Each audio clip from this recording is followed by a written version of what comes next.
you see an opportunity and you are, well positioned, you're the right person to do it.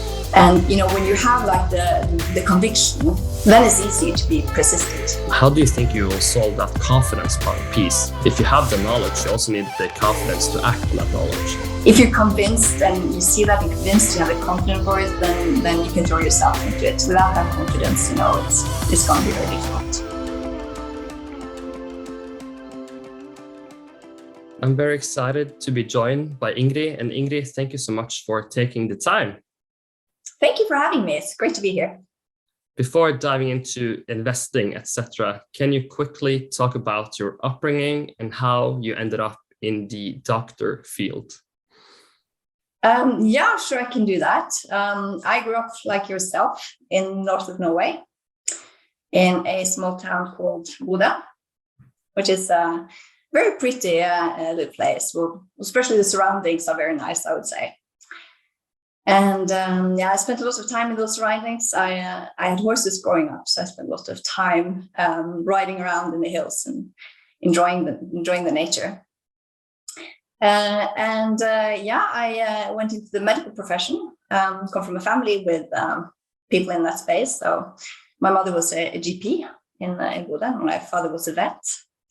And at some point, I decided to pursue that track.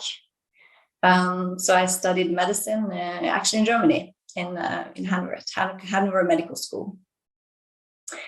And after studying there, finishing my degree, I moved back to Norway and started working in hospitals here. So I worked mostly within internal medicine and within surgery. And then I moved to the UK, moved to London, and I continued working in the medical field. So I also worked there in hospitals, then within surgery, gastrointestinal surgery. In a different scenario or in a different life, could you have envisioned yourself going in the vet space, focusing on animals, or was it clear from day one that it's people I want to fix, not animals? No, that wasn't clear. I loved animals. As you can imagine, growing up with my horses, and we had all kinds of other animals. So I got a lot of exposure to animals with my father being a vet. So I actually was planning to become a vet. However, I turned really allergic to animals. Really? So at some point, it was clear that wasn't a great match when it comes to profession. If you just add a question to, if you look at animals, right, and if you're trying to become a vet, right, because you have to take care of so many different animals at the same time, right? So being a doctor, what are the parallels and what are the huge differences in terms of how you're trying to help an animal or a person, right? Yeah, I think that the animals, you can't talk to them. That's kind of a big limitation. However, you have to talk a lot to the owners. So it's sort of, there are parallels. It's not that it's without human interaction, because the owners, I would think, need quite a lot of support when their animal is going through a tough time. So definitely differences and parallels. That's a great point. But if you look at your medical career or your academic career, is it also fair to say that, given that you said that you studied abroad and you went to London, is it fair to say that you had that explorer gene has actually helped you a lot? And now you're doing investing, of course, but how important would you say it has been to go abroad a lot and not be afraid to get that international exposure? I think that's really important. Norway is a small country, so we need to have that willingness to interact with people and countries outside. And growing up, we spent a lot of time abroad. Every holiday we spent abroad. My parents studied abroad as well, so it was something that was quite natural to not see big limitations in the border. But if you you finished your degrees and you started working, so can you take us back to the moment where you thought about becoming an investor? Is it a thought that gradually comes, or do you have a finance interest from an early age and then you see a huge opportunity? Can you just take us back to that moment where you started dabbling about this idea of going outside and maybe help in another way as an investor? Yeah, Yeah, so I've always had this interest for the business side, and I can't really define one point when I said, "Oh, wow, this looks interesting. I want to spend time on it." It was sort of a continuous specter from growing up, looked for business opportunities. At some point, me and my friend would gather some flowers in the garden and try to sell them to the neighbors. Until sort of when I was studying and working as a medical doctor, I had interest for investing. So very small scale, but doing things that had a low barrier to entry, investing in some listed companies, also invest a little bit in real estate. So things that were sort of not particularly focused on the medical sector. Yes, when I invested in listed companies, those companies I looked at as well as others. But it was quite broad, this interest in investing. And living in London, I got more exposure to the finance sector. And also sort of this cross-section between medical innovation and investing, which really venture capital is all about. And that was sort of a point where I realized that this kind of fitted perfectly with a range of my interests, interest in the medical space, interest in innovation, looking at new things, finance side, and investing. So that was kind of a point where sort of the pieces just were falling into the places. I mean, it's super interesting because if you look at your field, right, you're very high on purpose, right? You're saving life in like the most extreme sense. But then you have this concept of, as a doctor, you're saving one person at a time, and you can scale your hours. So is it also sort of like this notion of, okay, if I have a breakthrough medicine, I can save millions of people because that can be a breakthrough taking out globally. Does that also come to play when thinking about where can I envision myself having the best impact? Have the most impact, yeah, absolutely. It's exactly how you describe it. It's incredibly rewarding working as a medical doctor, being able to help people. But as you say, it's like helping one person at a time, and you only have sort of a limited number of hours in the day. Whereas, when you get a new product onto the market, suddenly you can help thousands of people that are suffering. So that's absolutely spot on. Quarter is the new way of doing company research. Their first mission is to enable access to conference calls, investor presentations, transcripts, and earnings reports. Their second mission is to create a completely new way for companies to reach their investors and vice versa. Quarter is 100% free. They include companies from 15 markets today and plan to add more. They prioritize requested companies, and users can now leave reactions while listening to the conference calls. So make sure to follow them on Twitter at Quarter App. But if you think that many people will have the same idea, what makes you able to take that transition? Is it a combination of being in London and having exposure, or is it also knowing the right people at the right time? Because working in this field seems very hard being a solo act. It seems like you need an incredible team because it's a big system you're trying to have an impact on. So can you describe the importance of network, not necessarily the concept of networking, but having the right people that you can build something upon with? Yeah, and those are obviously interconnected, networking for getting to know the right people to work with. Yeah, absolutely. It's a team sport, right? There are so many different skills and capabilities that you need, and any one person is not going to have them all. So having together the right team is incredibly important. Yeah, and just having sort of it's quite broad, right? So you need to figure out, what you know and what don't you know, and where can you sort of fill those gaps. If you look at yourself from the outside, where did you sort of lack the experience or the talent, and what team did you need to assemble to create this fund, essentially, right? Yeah, so if going back to sort of the transition that I made when I first started exploring more the business side of investing, I started off quite broad. So when I did my MBA, I also got exposure to sort of other areas of the healthcare sector. Like I worked for a period of time for Morgan Stanley, which is an investment bank, healthcare sector, and for Amgen, which is one of the largest biotech companies in the world. And also in connection with the MBA, I did a project for Warburg Pincus, which is a healthcare private equity shop focused on sort of the latest stage.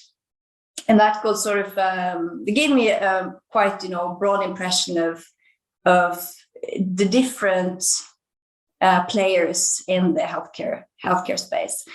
But it was, as mentioned, when I learned more about investing in medical innovation in the venture capital space, that I felt that now I can combine so many different things. And the first place I started working in venture capital was for a London-based firm called Ventures. And this is a global venture capital firm investing, broadly in life science space, globally, really, both in developed countries, Europe, North America, but also in faraway places like China, Australia, New Zealand. And at this team, we had a number of people with background on the investor side, from medical side or from the science side. And there really you could see how from these different backgrounds, me from the medical side have a good understanding of how prescribers think about products and how this is being used in clinical practice.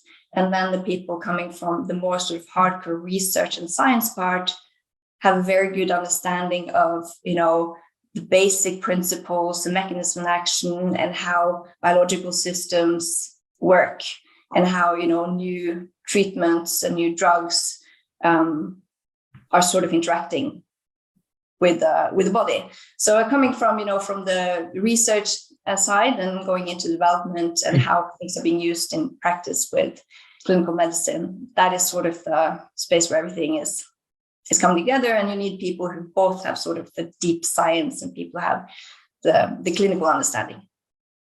It's super interesting because if you think about it, like over the last years, everybody knows who Pfizer, Moderna, AstraZeneca is, right? And they also know the research departments who are sort of leading this work, and they also know how to get it sanctioned or get it away from the market, etc. So if you look at it from like a educational standpoint, it should be pretty remarkable to see how much people know today about healthcare versus 5 years ago, right? Because it's a huge system at play with many different pros and cons all the time. And it has such an impact on our lives, right? It was such an important factor that we got the vaccines out and to return to normal, which we are now slowly. But looking at it from like a doctor's point of view, so it has to be frustrating sometimes, obviously there's a philosophical question about how to value a life in terms of, can you buy in this medicine to use it, right? Because money is limited or capped at some point. And so there's a lot of trade-offs being made from both doctors and of course administrations and hospitals, right? But coming from the doctor's lenses, where do you feel like the biggest bottlenecks are in terms of getting the innovation and the products you need at the right time? Yeah, I think it's a good point that you bring up, right? Because medical innovation is making progress and enabling treatment of new conditions. But obviously, everything has a price, and there is a limit to what healthcare systems can finance. That's just reality. So that is something that obviously we, from an investment perspective, look at very carefully. What is feasible? What can you actually bring onto the market? And of course, from a medical background and as a medical doctor, you want to treat everything that possibly can be treated, but everybody knows and understands the limitations of the system, right? And that you need to put the resources in where you get the most bang for your bucks. If you look at some of the examples that people can relate to, is it most examples related to cancer treatment, for example, the cost of that? That is a typical one, because there's so much focus on research and development on improving cancer treatments, and we got sort of incremental improvements with, which all are very important to bring the space forward. But there is always, this limitation of what can you charge for extending a life, X number of days. So that is a trade-off, and hopefully new technology will enable better progress at reasonable cost. That is sort of the goal of what we're doing, right? Health economic benefits, which means benefits both for sort of the financing side of the healthcare systems as well as the patients. This seems like the perfect bridge to introduce your fund. So given that we have talked about healthcare systems, etc., can you tell us about the fund, the idea, and what problem the fund is trying to solve? Yeah, so Hadean Ventures is now a pretty traditional life science VC firm headquartered in Oslo. The background for Hadean Ventures was going back to my days in London working for a global life science VC firm. It sort of stood out that for me, coming from the Nordics, that there were great opportunities to set up a firm like this based in the Nordics. And that was based on the constellation of, we're having very high quality science in the region, in Norway and the rest of the Nordics. And also we have a booming startup scene for the last, 10, 15 plus years. The startup scene has grown a lot. And at the same time, there are very few specialist life science investors on the ground. And that sort of stood out as an opportunity. So I moved back to Oslo and started working on setting up Hadean Ventures. And I was, privileged to have a few of my colleagues from London joining me.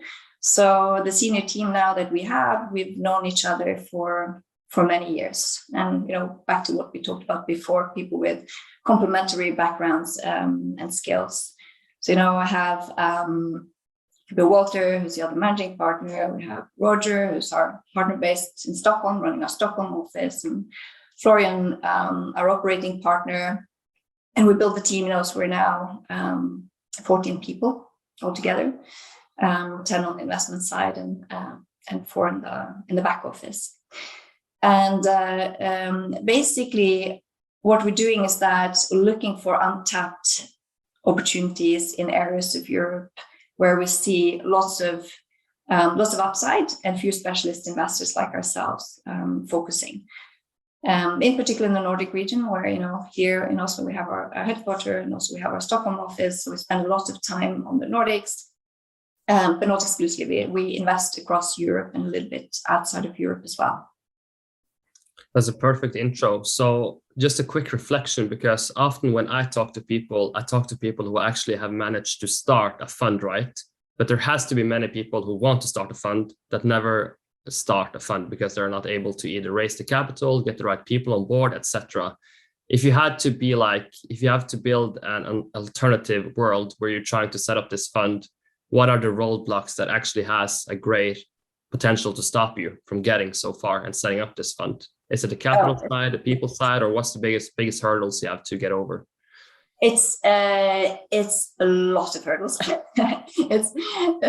It's really difficult. I mean, there's no way around it. So I really think you need a lot of things falling into place. And I think Hadean Ventures was enabled by the fact that, it was right time, the right place, with the right set of people. So you need to check a lot of boxes. And you can say sort of the biggest hurdle is raising funds, convincing investors. That's kind of like the very obvious one, but that is obviously linked to everything else, right? It's do you have the right opportunity set? Is it the right timing for it? And do you have the right people for it? So definitely. But is it also fair to say that there's maybe more to bring in terms of your mindset than just looking at the pieces to the puzzle? Because given that there are so many hurdles, you also need to be pretty stubborn in order to bother to jump over so many hurdles. Yeah, I think, you need to be stubborn. You need to be persistent, I would say, and you really need to believe in what you're doing, right? You need to be 50% convinced that you see an opportunity and you are, well positioned. You're the right person to do it. And, when you have like the conviction, then it's easy to be persistent. I think if you have any doubts yourself, that's a different situation. Then, you should perhaps think about it and, maybe not spend the time on this or that. But I think, just making sure yourself that, you see the opportunity, you have the right people, it is the right time. And then, you have to be persistent. But then it's easier, as I said, to stick with it. Definitely. So I just quickly checked your name, right? And it seems like it stems from a period where, is it fair to say that the process from Earth being just only gas in order to become a planet? Yeah. In my, this is not my field, obviously, but it seems like the hard part about creating life on Earth is that you needed oxygen, right? So if you take this analogy over to you as a company, what's the oxygen for the founders? How do you value that? Because in order to make something, in order for a startup to survive, like a planet, it needs like oxygen, right? To have life on planet. So how do you give oxygen to the founders, and what's the oxygen? Is it money or the people, or what is it? Yeah, I think, same as the world needed a number of factors for life to be created, like oxygen being one of them, one important one. It's the same for startups, right? So there are a number of factors, but obviously one very important one is capital, and that's one of the things that we provide as investors. Because how do you assess the founders? Because I think maybe a very interesting part of this puzzle is that if you look at entrepreneurship, you typically envision, this young person doing computer science at Stanford, etc. But in your pitch decks, I guess you have a broad range of people, right? Maybe more diverse even. Yeah, more diverse, more gray hairs, typically. To put it lightly, yeah, it's slightly different. The set of founders you see in our space look different, are typically more senior than what you see in the tech space. Many of them have spent, years and years and years researching something, come up with a brilliant concept or idea that they patented, and figure out now they want to commercialize the company and bring this to the market. So. They're different, and the team, when it develops, as we talked about earlier, right? It's such a broad space, so you need so many different capabilities and expertise. And at an early stage, these companies don't have all of that. They start up small, but that's one of the things that we as investors also will help them with. Right? Capital is one thing. The other thing is to help them build a team, use our network to help them find the right people to build a company so that they are prepared for new stages of development. But if you take the normal situations, because obviously you give money to companies to succeed and to people running those companies. So is it I know that not one example is the normal one, but is it more a case of a founder coming in with a technology idea? Maybe they have figured something out, and then you have to think, can this person get this technology into life, into the hospitals, into the patients? And it's a question of regulation, right team, R&D, because this is capital intensive, very capital intensive in some cases. So just can you just explain the conversations you guys are having with the founders who want money from you guys? Because it's a very fascinating industry, right? Yeah, and it very much depends. So we invest multi-stage. That means that we invest in very early stage companies, which can be, as you say, founder that has an idea, it comes and discuss with us, and also in companies that are much more late stage, that already have put together a team, they know well away doing their development work, etc. So it very much depends. But in any of these cases, obviously, what we have to do is to figure out, okay, what is the goal of this product, right? What will it look like in the markets? And go through everything to get to there. We work backwards. Where does this product fit in? What is the market opportunity? What is the patient group? What is the competition, etc.? And then work the way back from there. And that is looking at, does it have the IP that's needed to get it there? What would be the regulatory pathway to get it there? What would be the design of the different clinical studies, etc. And that is a big piece of work that we spend time on. So our investment process typically take many months, right, to getting to know the company founders and also all of these aspects in terms of where it's going and how to get there, basically. What do you think are the most common reasons where you say no to people? Well, there are a number of different reasons. I'm trying to think if there's one common one, or it really very much depends.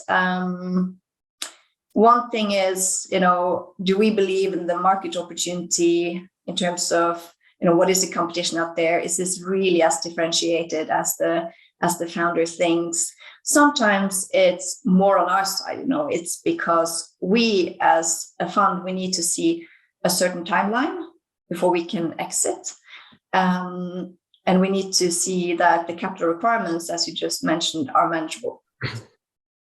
So these are sort of on our side boxes that we need to check. Doesn't mean that we don't like the opportunity. It just doesn't fit with the way we invest, our investment strategy, and the way our fund is set up.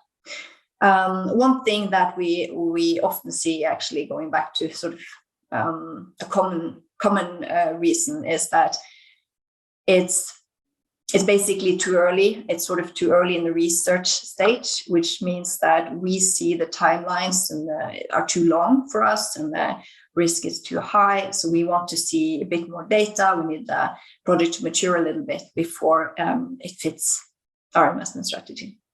But that's super interesting to use as an example, because if we take, and I know you probably know some cases we can use as a reference case, because if you look at sort of a biotech company, it can be like a dead animal on the stock exchange for 10 years. And then by 2 months, it jumps up and becomes the best stock performing ever, right? So just explaining the timeline, right? So if you get a case in your meeting, is it like you're often saying this is maybe a 10 to 15 year time horizon and we have to return our capital in 5 years? Because maybe you can, for people who are listening, maybe they don't understand the investment cycles, right? And how you need to return on capital from your side as well. Yeah, absolutely. And we have a typical, setup of our fund where we are supposed to, within a certain investment period, invest, exit, and return capital. So that's sort of the structure of our fund, and we need to sort of work within that framework. So that is often the case that, there's an interesting opportunity, but it's a little bit too early. And many of these opportunities we track for a long time, and they will come back to us, after a couple of years. And that is the right stage for us to engage. So when we talk to founders, it's rare that we say, no, thank you, never, ever. It's more sort of, thank you for presenting this with us, let's stay in touch and let us know when you've come a little bit further. Is it possible to have you give some references into your portfolio companies and what problems they are solving, and also maybe some best practices? Or is it too early to say in your portfolio companies which problems they are solving and how they are solving it? Oh yeah, no, that's it's all of them have a defined problem that we're solving. So maybe take one investment that we made, and this is actually within the digital health space, which is sort of a big trend. a Finnish company called Neuroevent Labs, and they are focused on epilepsy patients. And what they're doing is that they are recording epilepsy patients with video and audio, and are then analyzing, over a longer period of time. They can analyze and annotate and classify seizures, and thereby create a much better picture of how an epilepsy patient is treated, how well that epilepsy patient is treated. And it's sort of basically replacing or can assist healthcare professionals and give a much broader picture in terms of following how the epilepsy develops, or how a patient is treated. It can be used both in hospitals and in the patient's home. That's one thing. Number of other companies we invested in are developing new drugs for diseases, such as, oncology is an indication that we have a few companies within. We have a radiopharmaceutical company based here in Oslo called unmet, and they are treating spreading of disease to the abdominal cavity. And they're using a radiopharmaceutical that basically radiates the metastasis cells. I think it's so interesting as well, because when you're talking about these cases, if you especially look at the digital cases, right, maybe having an assistant or machine learning or whatever, right, like COVID has to be this like extremely massive tailwind that suddenly forces people to try new products, right? You see so many examples of like almost you force people's hands to try this new technology. So how's that been being in this space, seeing that people are forced to try to innovate? Yeah, it's a very good point, and that's one reason for why we're sort of turning our attention a little bit more to this space as well. It's not a new space. It's been in development. It's been an emerging space for many years, but it's been slow to develop. Healthcare systems are slow to change and very conservative. But that's exactly what we're seeing as well, that the pandemics are sort of forcing people onto digital platforms, and they've been able to see that, it's actually working. So that is sort of catalyzing now a few of these opportunities that we see in the digital health space. So it's definitely sort of an area that's growing.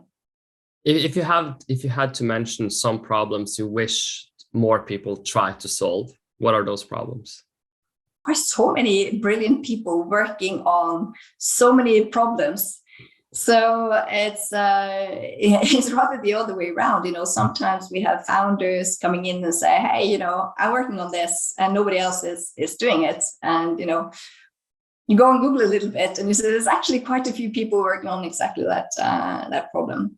What I'm seeing in the space is that a lot of resources, especially from the strategic side, have gone into oncology. So oncology is a space that generally has been taking a lot of focus and attention, and there's a lot of research going into that space. And I see that some other areas are getting a little bit more attention now, also from the strategics, especially within sort of neurology, for example. So, the focus on the different indications are shifting a bit. I think that one sort of classical area that has been a bit neglected, though, I would say, is women's health. That is an area that has received less attention than it should. And that's something where we see that more players are trying to focus a bit more to bring that area up to speed. That's a brilliant point. And I also think, if I can just add one, I think also if you look at mental health, right, it seems like it's been super conservative. So you're actually using the same medicine like during the world wars, right? And that doesn't seem like the best way going forward. But obviously you see in the US, you're starting to getting allowed to experiment. Like there's a lot of things coming up, right? And especially in the US, but that seems like a field which should have a massively overhaul in terms of what are the options, right? And that's actually falls within neurology. So that's mental health within neurology. That's I fully agree. That's an area that hasn't had that much development, but is now getting more attention. I think one of the reasons for that is that it's harder to develop drugs in that space than it has been sort of within, for example, oncology, and that has sort of made many players focus on lower hanging fruits, let's put it that way. But there's definitely a huge potential there within neurology and mental health, neurodegenerative diseases, like, for example, Alzheimer's, etc. Huge potential. But that's very fascinating. So is it, just to try to translate a bit for people, so is it also so hard to develop medicine for your, let's say, mind, because we don't really understand the brain at all? And we also, then we need, it's hard to have placebo and environment. So it's very hard to move the needle, knowing that you're moving the needle. It's hard to measure. It's much easier to measure when you know what's going on, when you know the biology of it, and you can measure it with a blood test. It's much more black and white than what many of the things are within neurology and also mental health space. That's a great point. But just, you had another, you talked about some of the issues people are trying to solve, and it made me think that in the healthcare space, there are some, often we talk about that it's so bad that we have monopolies in technology. You have Google, you have Facebook, you have Amazon, which obviously are monopolies. But then it made me think that if you take a company like Novo Nordisk in Denmark, right? They're solving out one single problem, or they're solving more problems, of course, but their core business is solving one problem very well. So is it also fair to say that in the healthcare industry, there are some very big companies who are gigantic, solving problems. So in order to compete them out, it's a very difficult task for a small founding team. Yeah, that is definitely the case. And that is why typically we don't invest in trying to outcompete them, rather than, we take one part of the development, we get a product to development stage where they would be interesting for the strategics to take them over. Because, certain areas, bringing a new product from the bench to the market, there are very different stages of development, very different, capabilities that are needed within these different sort of stages.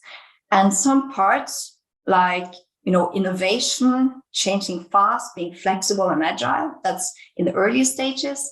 That's done best by small biotech companies, I would say. Whereas at the other end of it, running like huge registrational trials and market introduction, bring onto the market, commercializing, that's typically done much better by the large strategic companies. So, best thing is to combine these two, let the innovators do the innovation, and let sort of the big players take care of that part. So it's rare that, especially within biotech, that we invest to bring, with the assumption that we will bring this onto the market ourselves. That's a great point. So just a couple of final topics. Have you met people that you think in the wrong development could end up like Elizabeth Holmes or others, because healthcare, you're so scrutinized if you do some mistakes, because it's a field where you have to be very careful about the due diligence, right? And it's not always one side, it's the right side, right? So there's very much a nuanced industry as well, right? It is. Yeah, and that's why we are specialists. We dig really deep in the due diligence.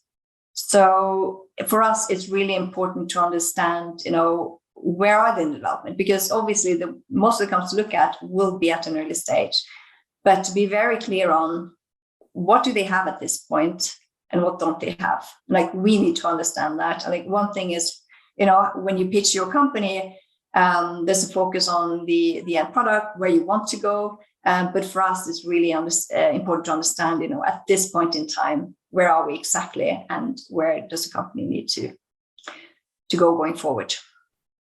Definitely, but it's an important point, because you touched upon that women's health are neglected, or we should have more focus on women's health, right? and it should be fair to say that we also should have a focus on more female founders. So I don't know how many female founders you see in your pitch decks, but maybe it's not over 50%, right?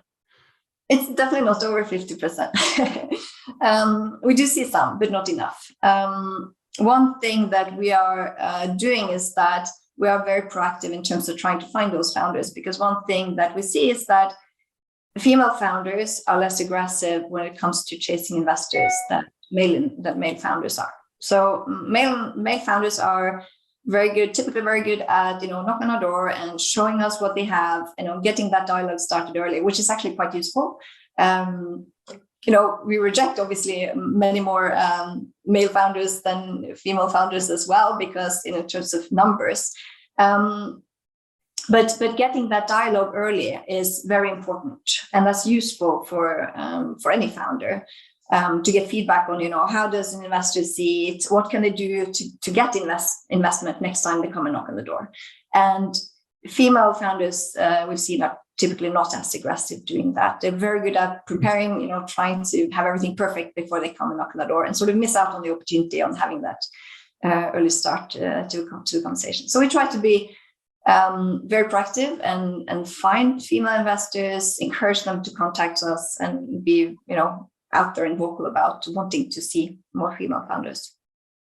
But in your mind, is this sort of a problem that is getting solved naturally, or do you feel like you need to put a bit more forcing powers in order to get as many as you would like and as many as you think will want to start a business? Because we have to be honest that it's not a luxurious lifestyle being a founder. It's super hard, and you have to have crazy dedication around it, right? So it's a holistic puzzle in one aspect, right?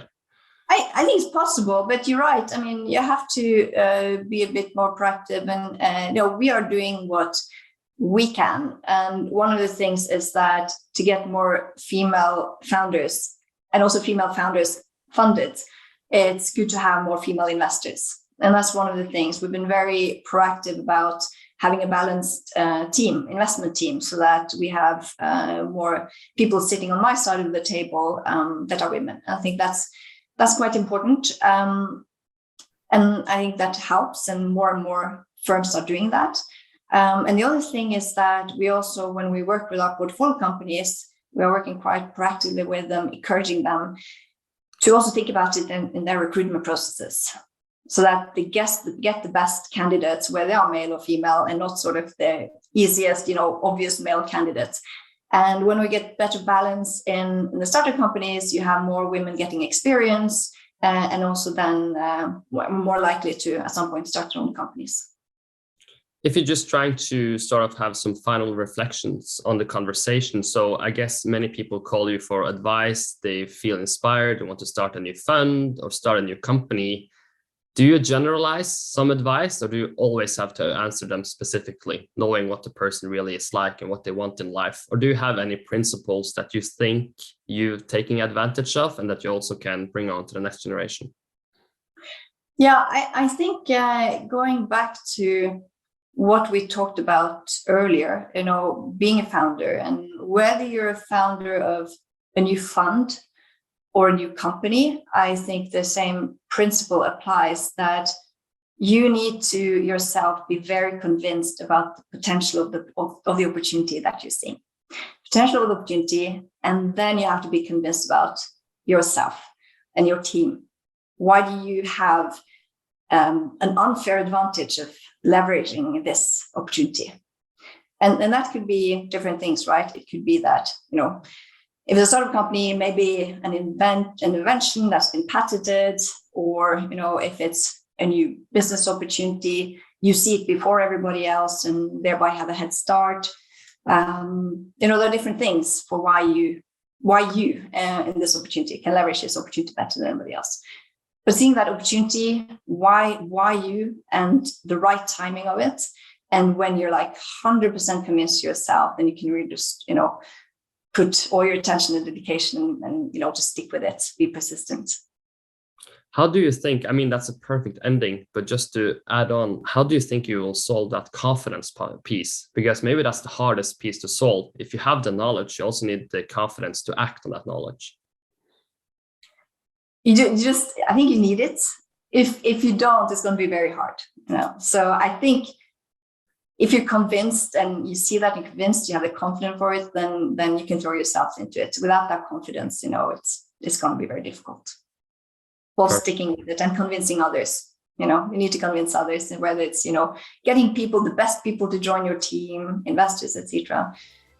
If you don't believe in it 100% yourself and have the confidence to believe in it, then it's difficult. That's a perfect ending, Ingrid. Thank you so much for taking the time. My pleasure. Thank you.